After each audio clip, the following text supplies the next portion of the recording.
Ito na mga kalapatids, dumating na yung mga kalapati na pinaship natin sa Mindanao. Ayan, bad news mga kalapatids. So, hindi na claim nung buyer. Ayan, nandito na, binalik na sa atin dito. Problema na doble-doble na yung gastos sa shipping. Ayan, nandun na kasi sa ano to mga kalapatids, sa Mindanao. So, naging nangyari, sistema, tayo ang nag-shoulder sa pamasahe. Ang laki. Almost 30 mil. Ang naubos natin dito mga kalapatid. Sa akin, hindi na-claim ng may-ari. Pero ganun pa man, pag-iipunan daw mga kalapatids, meron lang personal na problema. Kaya hindi na-claim, hindi nabayaran tong shipping. Ayan. Ganun pa man, safe naman yung ibon mo, sir. Naibalik dito ng buhay lahat. Kaso nga, problema nga, yung iba rito, katulad nito, ayan o. Sa sobrang dami nila, nagbubugbugan na, nagtuka-tukaan mga kalapatids. Kaya naapektuhan yung mata nila. Pero ihiwalay natin ngayong araw din yung mga may tama sa mata, katulad niya, yung slate na yan, no? Ayan. So, natin to, asikasuhin natin to mga kalapatids. Para kapag nakaipon na si sir, papaship uli natin to. Ayan. Ng Mindanao, ang layo nito, pinanggalingan nito sila. Ilang araw na rin to sa sa sasakyan, sa van, sa Roro. Pero ganun pa man, ayan, safe naman mga kalapatids na dumating. Talaga natin uli pansamantala itong mga ibon na to. Problema pa natin, ala tayong choice kundi ilipat sila dito sa stock lot natin. Sasama-samahin na natin yung mga ibon natin. Ayan, sakripisyo na to. Wala na kasi tayong gulungan eh. Wala na rin doon kay ikong pagkukulungan. Ang binabalak kong gawan yun, dati nating breederan mga kalapatids doon. Ayusin natin doon and then doon natin sila ililipat. Pero for the meantime, dito muna. Dito sa section na to. Ayan. Marami namang perch dito mga kalapatids. Kaya lang marami talaga eh. Pero iwalay na lang natin yung may mga tama. For sure din to, medyo na yung mga nito, mga katawan. Kasi nga, ang tagal nila sa biyahe. Pero nagpadala naman ako ng patuka. Mga, 12 kilos ata yung pinadala ko na patuka para sa biyahe. Kaya lang, naubos na rin daw, sabi ni Sir Sebastian. Shoutout nga pala kay Sir Sebastian. Siya yung nag-ship ng ibon. So, yun nga, mga kalapatids. Abono tayo. So, ganun talaga eh. Hindi naman natin inaasahan yung mga ganun pangyayari. Sadyang may nagkaroon lang ng problema yung buyer. Kaya talaga hindi na-claim itong mga ibon. Check natin yung katawan nila. Ito mga kak. Yeah. Talagang lumipis yung katawan nila. Ayan hirap, wala tayong cameraman. Lumipis talaga yung katawan nila mga kalapatids. Kailangan ma-recover itong mga to. Sana lang wala silang dalang sakit. Higay muna natin sila dito lahat. Sumasamahin muna natin. Pero hiwalay natin yung kaksakahin para mas mabilis silang makapagkondisyon. Ayan, tuwan-tuwa nakapagaspas Ito, check din natin tong ibon ni Pare Reggie. Ayan anak ng ibon ni Pare Reggie to. Ayan. Okay naman to mga kalapatids, yung young bird. Ayan, abandoned yan, saka nakaperso ko pa. Ayan homing pigeon, saka HPC. Nagka-building kasi si sir ng isang ibon ni Pare Reggie Cruz. Ayan, dito na natin siya sa hen section yung mga bata. Para hindi sila maganong bugbog dun sa cock section. Saka para makasabay sila sa kain, makarecover agad. Ayan.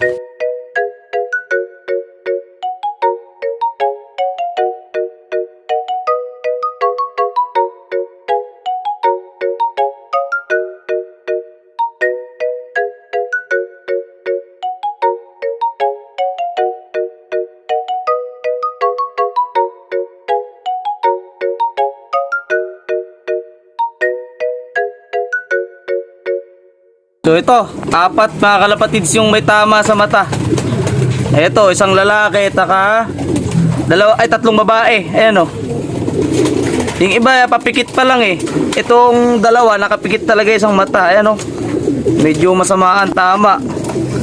Gawa ng nabugbog to for sure. Ayan gagamutin natin yan mga kalapatids. Kasi kawawa naman. Ibon pa rin yan, syempre hilig pa rin natin yan. Kahit gano'n na nangyari, alagaan pa rin natin silang mabuti. Ayan. Ayan, dito na muna natin sila ilagay sa may bakanting cage natin dito. para lang talaga nakahiwalay dun sa mga ibon. Kasi nga, kung hindi man to nabugbog, or else one eye cold man to mga kalapatids, at least naka-separate na sila. Ayan.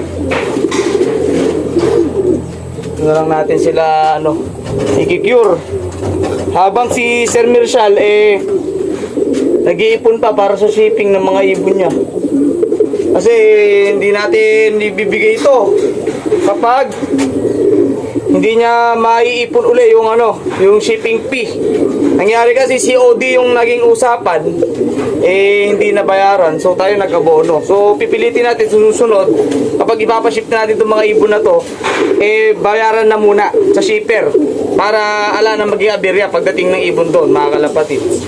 Ito, kunin pa natin yung dalawa.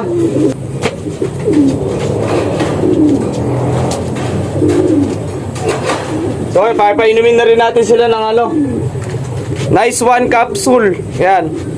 Gawa ni Bryrolop Official to, mga kalapatids. Gamot sa one eye cold, alak, sipon, 5 oras lang. Kita na agad ang epekto. Ayan. Painumin na natin sila para in case man na ito ay sakit, magagamot na natin. Ayun. Ganito siya. Basahin lang natin. Tapos subo natin sa ibon. Bukas na natin sila pakakainin, mga kalapatids. Yan. Ngayon, i-release naman tayong 2 dagit. Ito, i-release ko na to. Yung isa lang muna kasi hapon na yung isa bukas at i-release ng umaga kasi may sticker yung isa. Ito yung isa ala kasi So mga to, hindi ko po mga dagit to, mga dagit po ng mga player sa HPC. Ngayon, sinosurrender sa akin.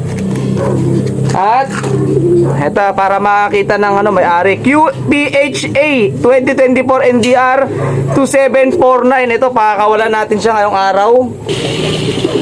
Yung mata niya, kakaiba Hindi ko alam kung galing sa sakit to, sa one eye cold, or ganyan talaga. Pero kung pagmamasdan niyo isang kabilang mata niya, ayan bright na bright naman. Baka galing na siguro sa sakit. Ayan ibang-iba yung mata niya sa kabila UPHA, kung kanino man to, release natin today.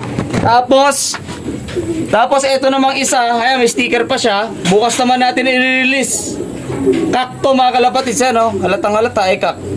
Hapon na kasi, baka mahirapan na makauwi yun. Ito, baka dito lang to, baka breeder to dito or alaga ng ng kalapit natin. Kaya hindi kasi club dito tong QPHA.